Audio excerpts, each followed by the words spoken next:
Bill Gates তার সম্পত্তির মাত্র 1% তার সন্তানদের দেবে বলে ঠিক করেছেন।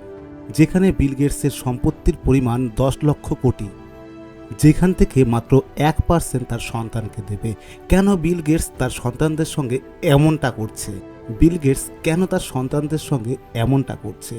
আপনার বাবা যদি আপনার সঙ্গে এমনটা করতো তাহলে আপনার কেমন লাগতো বলুন? তার সম্পত্তির মাত্র 1% তার সন্তানদেরকে দেবে এবং বাকিটা চলে যাবে চ্যারিটিতে। বিল গেটসের 2টি মেয়ে এবং একটা পুত্র সন্তান আছে, অর্থাৎ 1% হারে বিল গেটসের সম্পত্তি যদি 3 সন্তানের মধ্যে ভাগ করে দেওয়া হয় তাহলে তারা পাচ্ছে 33,000 কোটি টাকা। বিল গেটস এটা চায় না যে তার সন্তানরা আরাম এবং আয়েসে দিনকাল কাটাক। তিনি চায় বাচ্চারা শিখুক যে একটা কোম্পানি কিভাবে চালাতে হয়। এটাই হচ্ছে আসল শিক্ষা। পৈতৃক সম্পত্তি সবাই কম বেশি পায়, কিন্তু সেটাকে ধরে রেখে বা আরও বাড়াতে কজন পারে। ভিডিওটি ভালো লাগলে অবশ্যই লাইক, কমেন্ট এবং শেয়ার করতে ভুলবেন না।